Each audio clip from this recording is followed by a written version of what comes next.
En sus últimos años, Mary Fredriksson, la rubia que impulsó un estilo en los 90s, ya ni siquiera recordaba sus hits. Le habían diagnosticado un tumor maligno en el cerebro en el 2002 y le dieron 2 años de vida. Murió en el 2019, pero nunca dejó de cantar.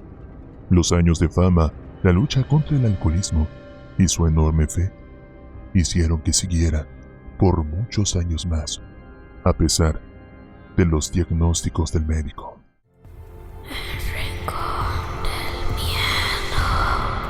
Sin más, iniciemos con la historia del día de hoy.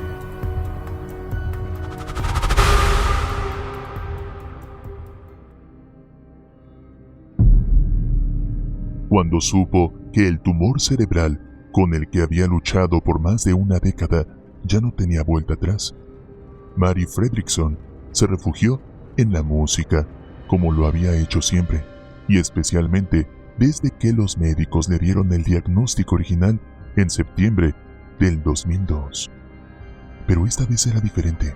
Ya no era solo la chiquita que cantaba los domingos en la iglesia para sentirse libre de la vida de restricciones y pobreza de su familia trabajadora en la Suecia rural, ni la que temblaba frente a los productores para después mostrarles un talento y un registro fuera de serie. Ya no lo hacía por la fama, ni por el dinero, ni por romper de nuevo los rankings de los charts. Lo que buscó deliberadamente desde entonces y hasta su muerte el 9 de diciembre del 2019 fue dejar un legado y poder reconstruir su historia. Y eso tampoco era solamente para el público que cantaba sus canciones generación tras generación, sino lo hacía para ella misma. En sus últimos años, la rubia platinada impulsó un estilo que miles imitaban en los 90s, brillando con un pelo corto. Ya ni siquiera recordaba las canciones con las que había hecho historia en el Billboard, y tuvo que aprender a leerlas otra vez en un teleprompter con una dificultad enorme.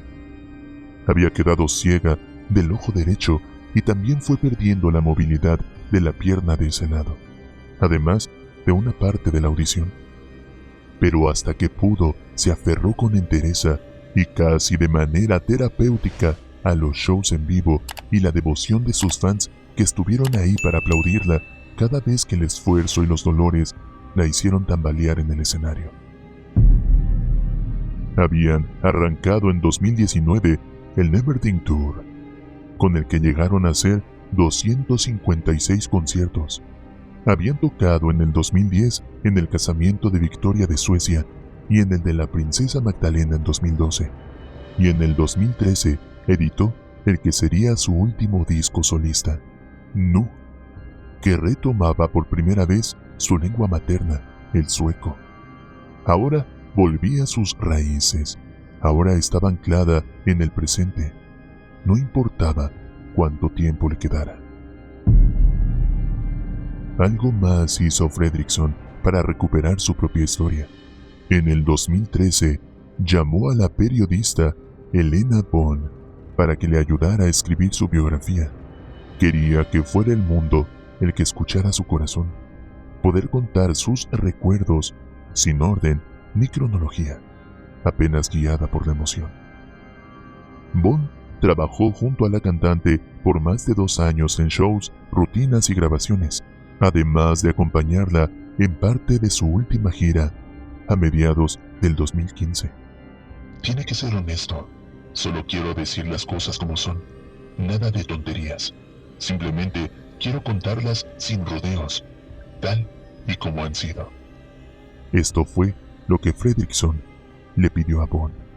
Y cuando por fin se publicó en el 2014, sentía que lo había logrado. Con Bonn, la cantante se abrió para repasar la desolación de una infancia humilde y con 5 hermanos, de los que era la más chica, y el dolor silencioso que los arrasó cuando en 1965 murió en un accidente la mayor, Anna-Lisa.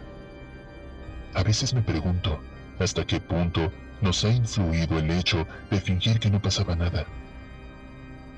nos convertimos en ese tipo de personas que piensan que es su obligación hacer que todo el mundo se sienta bien. Pero para cumplir con esa obligación, su padre, Charles, un cartero que ya tenía problemas con el alcohol antes del accidente, buscó la anestesia de la bebida.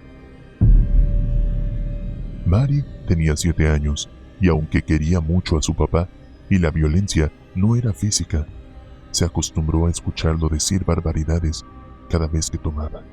De esos años de infancia también aprendió que la fe podía ser un consuelo. Cantar en el coro de la iglesia con su hermana Tina, la más cercana a ella en edad y su confidente y sostén hasta el final de sus días. La hacía sentirse libre 2 horas a la semana. Nunca abandonó la religión. Tengo una fe muy fuerte desde chica y la vivo de una manera muy privada. Es mía y está dentro de mí. La fuerza que me da me ayudó a superar muchos momentos difíciles, comentó en sus memorias. Claro que nacer en una familia pobre, en una socialdemocracia escandinava como la sueca, no es la condena a la falta de oportunidades de los países sin estado de bienestar. Aunque entre sus recuerdos hay demasiadas comidas en donde no había más que sopa de leche. A los 17 años, Fredrickson pudo inscribirse en una prestigiosa escuela de música pública para seguir su vocación. Le fascinaban los Beatles, Deep Purple, Jimi Hendrix y sobre todo Joni Mitchell. Y al igual que la leyenda canadiense, Mary sorprendió a sus profesores con un color de voz femenino absolutamente diferente.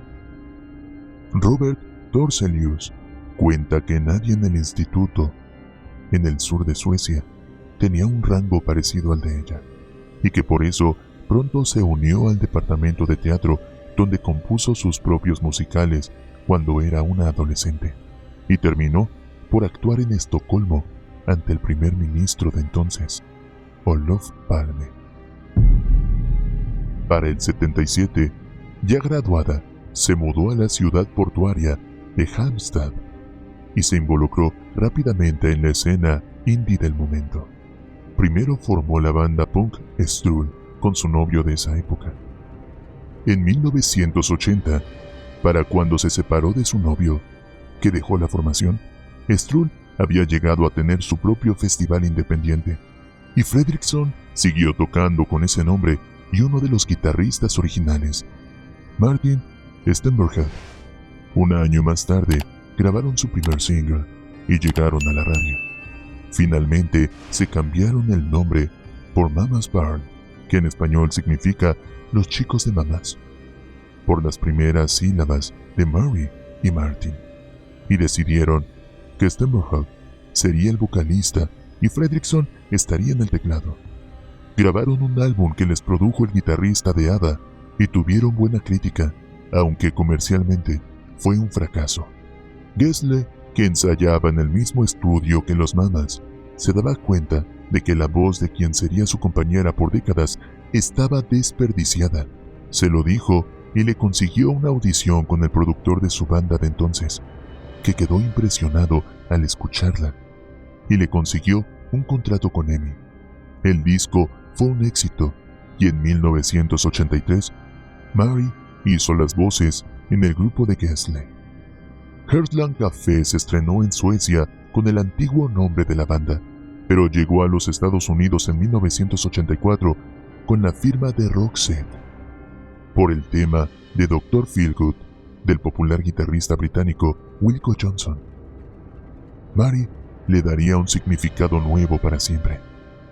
Después de ella, Roxette entró en el diccionario de inglés urbano como una manera de definir a una chica con mucha onda. Su carrera solista parecía encaminarse hacia 1985, aunque tenía pánico escénico y sufría cada vez que tenía que actuar sin compañía. Gessle también se había lanzado como solista, pero no le iba bien. La discográfica les sugirió que tradujeran uno de los temas de Gessle en inglés y lo grabaran en un dueto. Never Think Love llegó a los primeros puestos del ranking sueco, presentado por Roxette. siguió un disco completo, Pearls of Passions. Aunque todavía no lograban traspasar el mercado sueco, faltaba poco, y llegarían tan lejos como antes solo lo había hecho ABBA. En 1989, The Look entró a los hits 100 de los Billboard. Roxette había dado el golpe. Ese año, Dangerous fue coreada por preadolescentes en todas las fiestas del mundo. Cuando Mary cantaba, parecía que la letra hablaba de ella. Y es que, como todos los que sufrieron mucho, Fredriksson ya sabía para entonces que esa era su mayor fortaleza, tener conciencia de que podía sobreponerse, o al menos de que su umbral de dolor estaba más alto. En 1990 terminaron de imponerse como el soundtrack del clásico romántico Pretty Woman. I Must Have Been Loved fue su tercer número 1 en los Estados Unidos después de The Look, pero el viaje también tendría momentos complicados. La fama, hacerse rica de un día para otro y pasar de aquellas sopas de leche a vestirse en Armani y Prada, la llevó a seguir los pasos de su padre. Bebía demasiado, cuenta en su biografía. Estrés, soledad, fiesta, grandes emociones en general. Era demasiado fácil beber en exceso, reflexionaba. La salvación, según ella, llegó en la gira Joyride, cuando conoció al músico Mike Boglios. De no haberlo encontrado, no sé si hubiera podido seguir mucho más tiempo en Roxette. No podía manejar el costado personal del tour. Estaba triste todo el tiempo y la pasaba muy mal con la prensa, cuando se suponía que siempre tenía que decir lo correcto, estar disponible, sonreír y ser feliz. Fredriksson, la cantante, había crecido a expensas de Mary. La persona sentía que cada vez tenía menos espacio para ser yo misma. Mary Fredriksson, la cantante, había crecido a expensas de Mary, la persona. Sentía que cada vez tenía menos espacio para ser yo misma, y cuando lograba hacerlo, me sentía insegura, pequeña y perdida. Se casaron en 1994 en una ceremonia tan íntima que ni siquiera invitaron a Pierre. En abril nació su hija, Inés Josephine, y en noviembre del 96, su hijo, Oscar Michael. Comenzaron a colaborar musicalmente cuando ella estaba embarazada y siguieron haciéndolo para siempre. Tocaban en el estudio en su casa. Al final, eso fue una terapia. El infierno se desató el 11 de septiembre del 2002, recuerda la cantante en sus memorias. Mary se desmayó en el baño de su casa al volver de correr con su marido.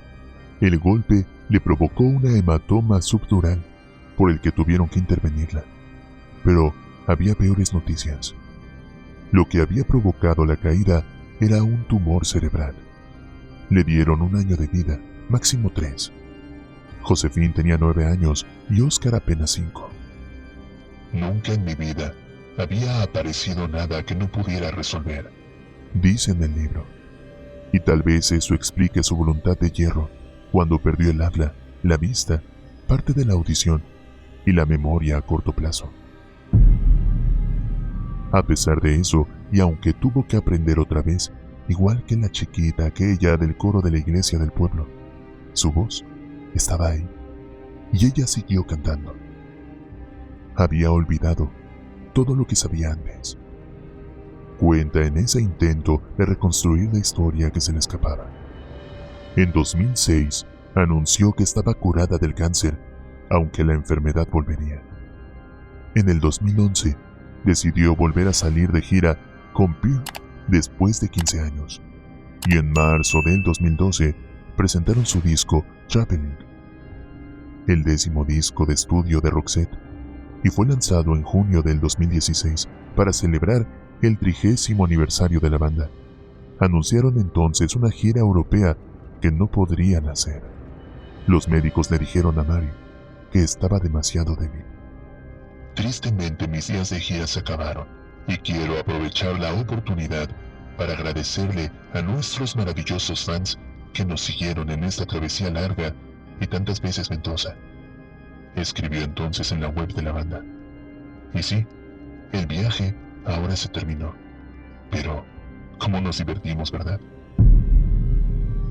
Mary Fredriksson grabó otros 3 singles antes de morir, el 9 de diciembre del 2019, más de 15 años después de lo que pronosticaban los médicos.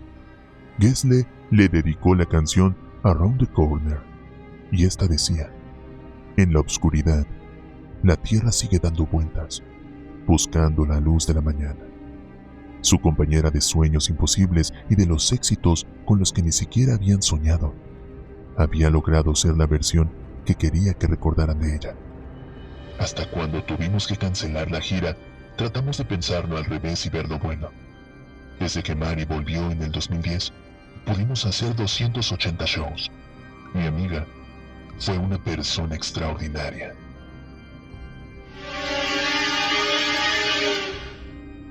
Cada semana en este canal, casos reales, crímenes que marcaron a la sociedad.